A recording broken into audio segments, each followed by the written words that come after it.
Assalamualaikum warahmatullahi wabarakatuh. Baiklah teman-teman, pada kesempatan ini secara singkat saya ingin menjelaskan atau mereview beberapa materi yang telah kita pelajari secara garis besar. Dan ini sebenarnya merupakan inti dari pelajaran ekonomi Islam. Jadi saya katakan bahwa belajar ekonomi Islam itu berarti belajar agama Islam. Belajar agama Islam berarti ya sumbernya adalah Al-Quran dan hadis. Sebagaimana dalam Al-Quran dikatakan apa tugas kita di dunia ini, untuk apa Allah menciptakan manusia di muka bumi. Secara tegas dalam Al-Quran surat Al-Baqarah ayat 30 kalau tidak salah, itu dikatakan bahwa Allah menciptakan kita di muka bumi adalah sebagai khalifahnya, sebagai wakilnya, wakil Tuhan. Khalifah Allah adalah wakil Allah di muka bumi. Tugasnya apa sebagai khalifah? Yang pertama adalah mengabdi kepada Allah. Jadi dalam setiap kegiatan kehidupan kita itu seharusnya diniati dan dirasakan mengabdi kepada Allah. Yang kedua adalah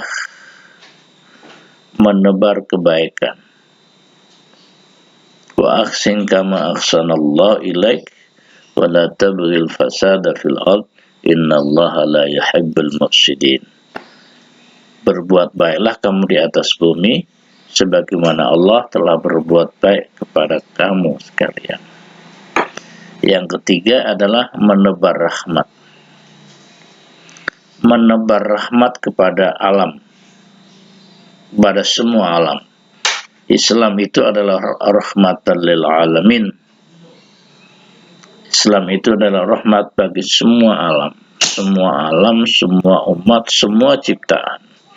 Jadi Islam itu rahmatan lil alamin, rahmat bagi semua, ya. Tidak hanya rahmat bagi orang yang beragama Islam atau orang yang beriman, tapi rahmatan lil alamin, rahmat bagi semuanya, semua ciptaan bahkan, ya, tidak hanya manusia. Kalau manusia jelas, ya, semuanya, baik yang agama Islam, yang agama non-Islam itu juga dirahmati oleh agama Islam. Sebetulnya kita menjalankan syariat Islam itu secara otomatis kita memberikan rahmat, energi positif, energi ilahi kepada alam, pada semua umat, kepada semua alam. Nah, ini adalah dasar. Sehingga semua nanti kita bicara ekonomi Islam tidak lepas dari akidah ini, keyakinan ini. Bicara ekonomi Islam, bicara tujuan Islam, misalnya tujuan ekonomi Islam satu, tercapainya kebahagiaan dunia akhirat, ini berangkat dari akidah tadi. Kita yakin kita adalah hambanya Tuhan, kita diciptakan sebagai khalifah untuk mengabdi kepada Allah.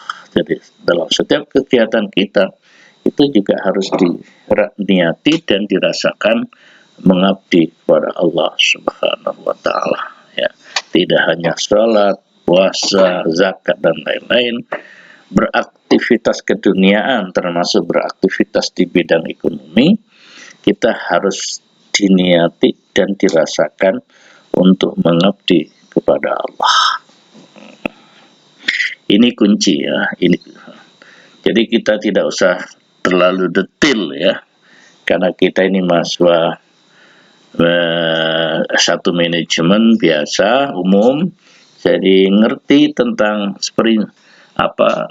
tentang esensi ekonomi Islam seperti yang saya jelaskan tadi itu sudah cukup ya. Syukur kalau nanti secara teknis paham tentang bank syariah, reksadana Islam, manajemen ekonomi Islam, etika ekonomi Islam, dan seterusnya ya.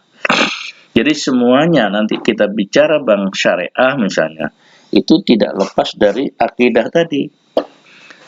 Tidak lepas dari keyakinan kita bahwa kita ini diciptakan oleh Tuhan sebagai hambanya, sebagai khalifahnya, untuk mengabdi kepada Allah, untuk merahmati semua alam, dan untuk menebar kebaikan di atas bumi.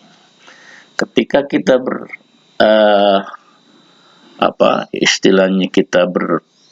melakukan sesuatu yang kaitannya dengan bank misalnya, juga substansinya tetap kita harus mengabdi kepada Allah, menebar kebaikan, dan menebar rahmat kepada alam.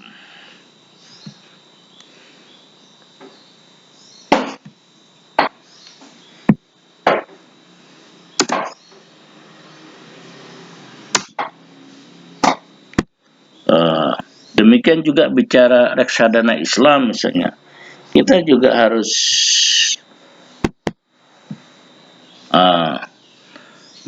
bicara bank Islam ya, kita harus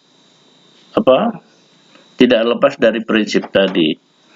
Misalnya dalam Al-Quran dikatakan wa halallal bai'a wa harramar riba. Itu jelas ya. Allah menghalalkan jual beli tapi mengharamkan riba. Sehingga yang membedakan bank Islam, bank syariah dengan bank konvensional adalah bunga ya.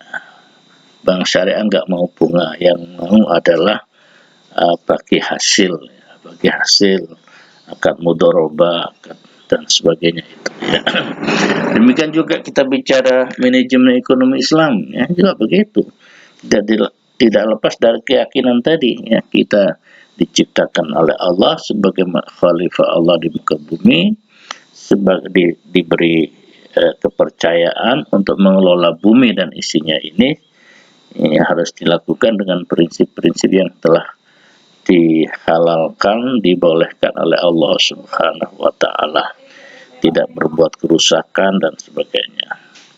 Manusia tugasnya adalah mengelola apa yang ada di bumi ini semua, mulai dari binatang, tumbuhan, dan seterusnya, itu adalah diciptakan oleh Allah untuk manusia, disuruh ngelola ya. Bukan untuk merusak, bukan untuk menguasai untuk kepentingan diri, tapi mengelola untuk kepentingan umat, untuk rahmatan lil alamin. Yang terakhir misalnya kita mau bicara tentang etika ekonomi Islam, juga begitu. Bicara etika ekonomi Islam juga tidak lepas dari apa yang sudah dicontohkan oleh Nabi ya. Ketika sebelum dilantik sebagai Nabi, Nabi Muhammad itu adalah pedagang. Apa yang telah dicontohkan oleh Nabi sebagai pedagang, itu yang menjadi etika ya dalam Islam. Etika bisnis, etika ekonomi. Misalnya jujur, adil, amanah, dan tanggung jawab. Jadi jujur, adil ini prinsip ya, harus, gak boleh pedagang tidak jujur ya. Harus jujur, adil, tidak merugikan orang lain, amanah ya, dapat dipercaya seperti yang dicontohkan oleh Nabi ya. Nabi itu di waktu itu orang Yahudi pun kalau titip sesuatu yang penting, yang punya nilai tinggi, itu titip kepada Nabi, padahal dia Yahudi, karena Nabi adalah orang yang dipercaya, disebut sebagai Al-Amin.